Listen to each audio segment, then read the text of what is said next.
अफगानिस्तान तालिबान के कंट्रोल में आने के बाद पूरी दुनिया ने सोचा अब उनका इंटरनल मैटर है, हमें क्या। लेकिन जियोपॉलिटिक्स में ऐसा सोचना खतरनाक होता है, क्योंकि जब कोई देश फेल होता है, जहां गवर्नमेंट कमज़ोर हो, लॉ का कंट्रोल ना हो और लोगों की ज़िंदगी सिर्फ सर्वाइवल बन जाए, तो वो देश सिर्फ अपने लिए नहीं बल्कि पूरी दुनिया के लिए एक टिंग टिंग टाइम बम बन जाता है। ऐसे देश को कहते हैं फेल्ड स्टेट, और अफ़गानिस्तान इसका क्लासिक एग्जाम्पल बन चुका है।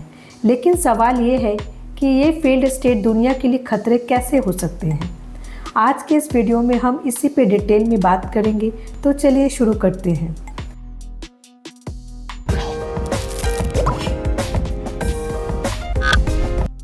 फेल्ड स्टेट का मतलब क्या होता है? एक ऐसा देश जहां गवर्नमेंट का कंट्रोल सिर्फ नाम का हो, पब्लिक सर्विसेज कोलैप्स कर चुकी हो, लॉ एनफोर्समेंट ऑलमोस्ट ख़त्म हो चुकी हो और जहां से आम लोग भाग रहे हों, उसे हम फेल्ड स्टेट कहते हैं। वो सिर्फ एक टेरिटरी बन जाता है जहां गन्स, वायलेंस और डर का रूल होता है, ना कि किसी कानून का। अफ़गानिस्तान के अलावा इस लिस्ट में कुछ नाम है, जैसे सीरिया, यमन, सूडान। लेकिन अफ़गानिस्तान का केस सबसे ज़्यादा डिस्टर्बिंग करने वाला है, क्योंकि यह देश टेररिज्म का ग्लोबल हब बन चुका है। टेररिस्ट ग्रुप्स के लिए सेफ जगह।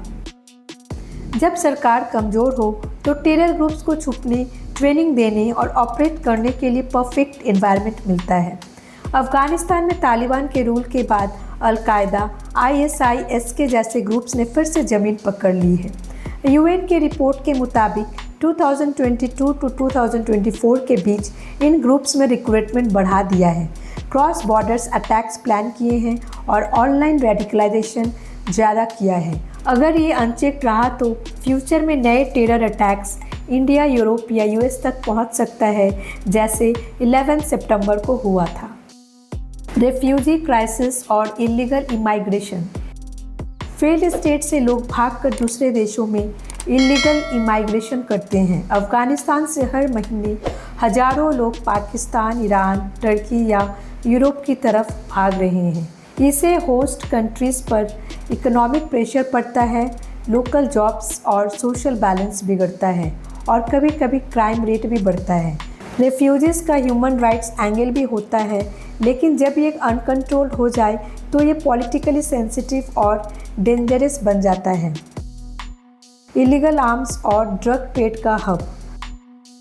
तालिबान के आने के बाद यह इलीगल ड्रग ट्रेड भी ऑर्गेनाइज्ड हो गया है। ड्रग माफिया और आर्म्स डीलर फेल्ड स्टेट्स का यूज़ करते हैं बॉर्डर के बाहर भेजने के लिए, फंडिंग टेरर ग्रुप्स के लिए और ब्लैक मार्केट चलाने के लिए। इससे न सिर्फ पब्लिक हेल्थ प्रॉब्लम बनती है, बल्कि ग्लोबल यूथ भी इस नेटवर्क का शिकार बन जाता है। इंडिया जैसे पड़ोसी देश को भी यह स्मगलिंग के रूट से डायरेक्टली इम्पैक्ट करता है। ग्लोबल सिक्योरिटी आर्किटेक्चर पे इम्पैक्ट। फेल्ड स्टेट जैसे अफ़गानिस्तान ग्लोबल सिक्योरिटी सिस्टम्स को कमज़ोर करता है।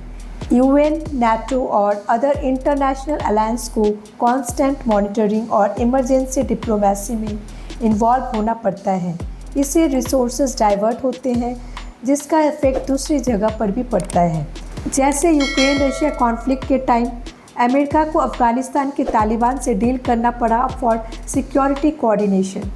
इस तरह के अनस्टेबल रीजन्स हमेशा एक अनप्रेडिक्टेबल फायर जोन बन जाते हैं, जो किसी भी वक्त एक्सप्लोड कर सकता है। रीजनल इंस्टेबिलिटी और प्रॉक्सी वॉर्स का डेंजर। अफ़गानिस्तान में जैसे ही एक पावर वैक्यूम बनता है, वहाँ रीजनल पावर जैसे पाकिस्तान, ईरान, चीन और रशिया अपना इन्फ्लुएंस जमाने लगते हैं। ये सब अपने अपने इंटरेस्ट के हिसाब से वहाँ इन्वेस्टमेंट्स, डिप्लोमेसी या कोवर्ट ऑपरेशन करते हैं। इससे रीजनल बैलेंस खराब होता है और प्रॉक्सी वॉर का खतरा बढ़ जाता है। इंडिया के लिए इसलिए भी खतरनाक है क्योंकि पाकिस्तान और चाइना तालिबान के साथ क्लोजर टाइज रख रहे हैं। ह्यूमैनिटेरियन क्राइसिस का ग्लोबल इमेज। जब एक कंट्री फेल होती है तो मीडिया में बस ह्यूमन सफरिंग दिखती है, भूखमरी, हेल्थ कोलैप्स, महिलाओं के अधिकार का विरोध और बचपन का बर्बाद होना। ये सब दुनिया भर के लोगों में गुस्सा और गिल्ट क्रिएट करता है। NGOs, ह्यूमन राइट्स ग्रुप्स और इंटरनेशनल एजेंसीज पर प्रेशर बढ़ता है। हेल्प करने का, लेकिन ग्राउंड पे चेंज लाना मुश्किल होता है। यह एक इमोशनल, मोरल और डिप्लोमेटिक ओवरलोड बन जाता है दुनिया के लिए। फेल्ड स्टेट सिर्फ अपने लोगों के लिए दर्द नहीं होता, बल्कि पूरी दुनिया के लिए एक साइलेंट थ्रेट होता है। अफगानिस्तान जैसा देश जब टेरर, ड्रग्स और एनार्की के बेस बन जाते हैं तो हर देश को अलर्ट रहना पड़ता है, चाहे वो इंडिया में हो या यूरोप में।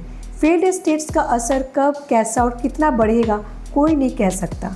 इसलिए ग्लोबल डिप्लोमेसी का असली टेस्ट यही होता है, एक जलती हुई चिंगारी को कब और कैसे रोका जाए ताकि वो आग ना बन जाए।